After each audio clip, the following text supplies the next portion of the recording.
Welcome back, guys. Another episode. My favorite one, personally. But before we get into that, if you haven't seen episode 2, hey man, go check it out. The episode is about self-awareness.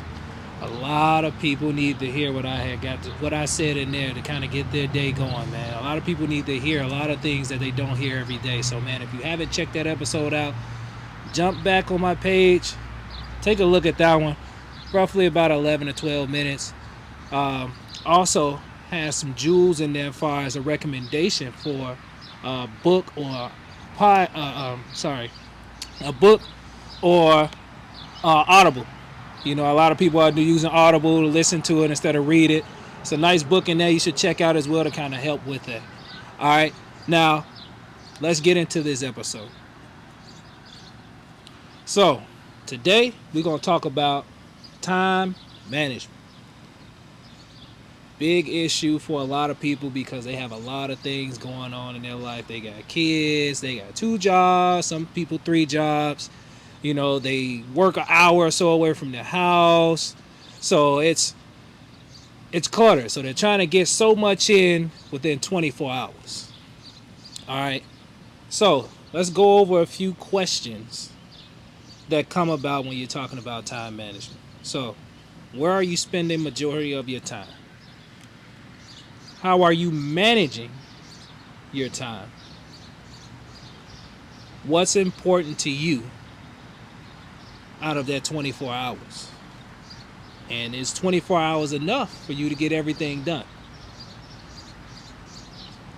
So when we talk about where you spend the majority of your time, a lot of people spend their time on social media. You know, computers, phones, tablets, just the internet in general. You know, going either Facebook, Instagram, TikTok, Snapchat if people still use that, Tumblr if people still use that. It's a lot of social media outlets that people are directing majority of their time to where they get engulfed in it. They forget what they're doing or what they had planned that needed to get done for that day, whether if it was laundry, homework, chores. So we got to start managing that in order to get more done throughout the day. Because if you're on social media, unless you're marketing, you're not really productive. You're not doing things to get you ahead of time. You're doing things to take away time. Because you can't add time back. You only can take it away. All right. Now, how do we combat that? We have to track it. You know, it's just like a video game. When we were kids, we had to earn the right to play our video games. A lot of you did. Some of you didn't. A lot of you did. And majority of the time, your parents would be like, "Hey, video games for the weekend." Now, obviously, we don't want to push social media to the weekend because yes, you might miss a lot of stuff. You know, you might miss your friend's birthday or an outing that your friend tagged you in on Messenger. So what we would want to do is let's pick the peak time. You know, because the peak time for a lot of social media outlets is normally after 4 p.m. It's not in the morning. It's not during the afternoon. It's primarily after 4 p.m. Something you can look up too, by the way. So what they do is, what you should do primarily, and what a lot of other people who are trying to get things done throughout their day is they spend 2 hours after 4 p.m. on social media. They pick times. So they look at their timelines after 4 o'clock and see when all of their friends are on. They go on there, they comment, they look through their thing, and then they put whatever they want to put on their social media and they get off. Because normally when you get around 8, 9 o'clock, you want to set into the sleep mode. So you want to get your body rested. You want to have your dinner. You want to spend some time with the family and then get ready for bed in the next day. All right. Next one. How are you managing your time? What are you using to manage your time? Are you using a task manager, a calendar? Are you writing it down? Let's start to incorporate some other things to help us get through those tasks that we have for that day, for that week, for that month, for that year. Let's create some goals. People call them goals. We can call them that too as well. Let's create some goals for ourselves. Let's put some time slots on those tasks to get them done within that time frame. That's how you stay organized. All right. Next will be what's important to you. Are you prioritizing those tasks according to what needs to be done immediately? Or are you just doing what you feel like doing and putting off to the next day. All right, let's not do that. Let's take care of the tasks that are more important. So if it's taking our son to camp or taking our son to basketball practice before we go hang out with Keisha and TT, Tatiana, and all of them, let's take care of what needs to be done first. If you need to do laundry so you can have a uniform for tomorrow, let's take care of that before we go hanging out, before we go get food, go out to eat. Let's take care of that first. So let's start doing what's high of importance on that list first instead of doing what we feel like doing. Because if we do what we feel like doing, we're going to do the one that takes the least amount of time and be like, all right, I got something done today. No, let's take care of the one that's going to bombard us for 4 or 5 hours. Let's get that out of the way, because majority of the time, that one, when you spending 3 to 4 hours on, somebody will come in, you can ask a friend, hey, can you help me with this? Hey, I'm going to throw the clothes in the wash and the dryer. Can you help me fold them? You know, we can get some help for those longer tasks, but let's make sure that we prioritize what needs to get done right away. All right. And then, is 24 hours enough? Are you trying to cram all of your things you have to do for that week in one day? That's setting yourself up to not complete everything. Okay? Let's start with prioritizing, right? And then let's put baby steps. You know, do a little bit over time to get to that goal by the end of the week.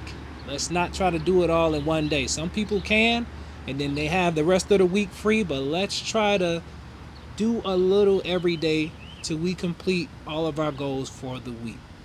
All right? Those were 4 major things that stick out far as time management. Okay, when you think of time management, you think of utilizing the time that you have throughout the day to create organization so you don't forget things, and so that people recognize that, hey, you're actually doing what you're supposed to do.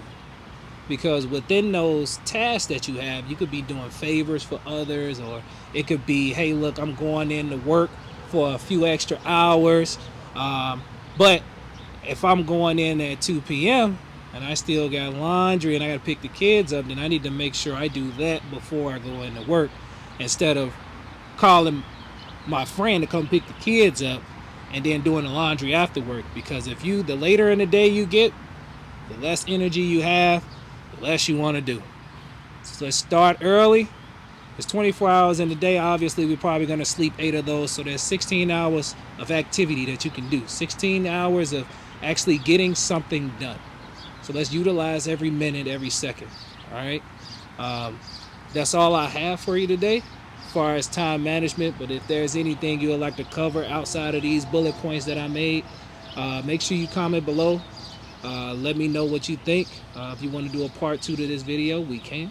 I don't have a problem with that. I love time management because that's something that I learned to get better at every single day. I used to be a procrastinator, but now I'm no longer. I do a little every day.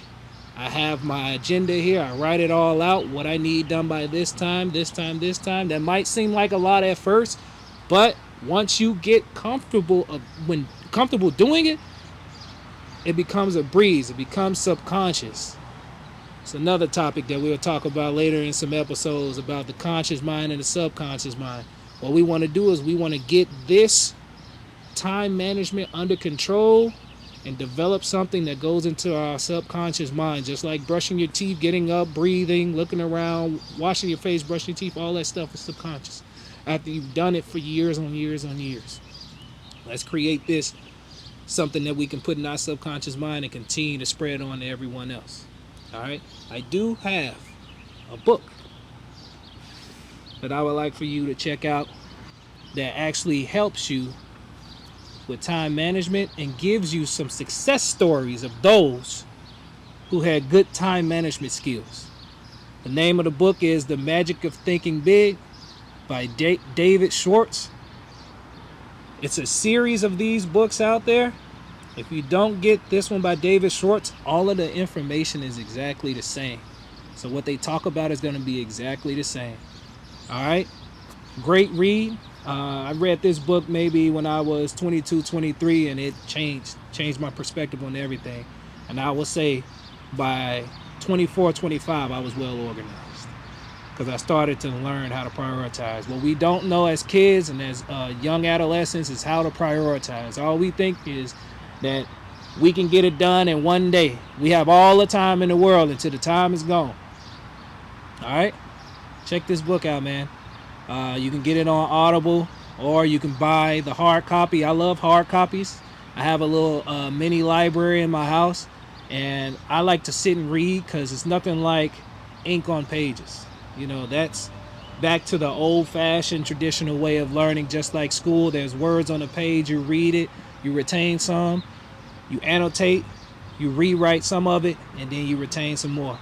All right? But if you're a listener, grab the audio. You can listen to it while driving. You can listen to it while at the gym, at home. It's a good read, man. Check it out.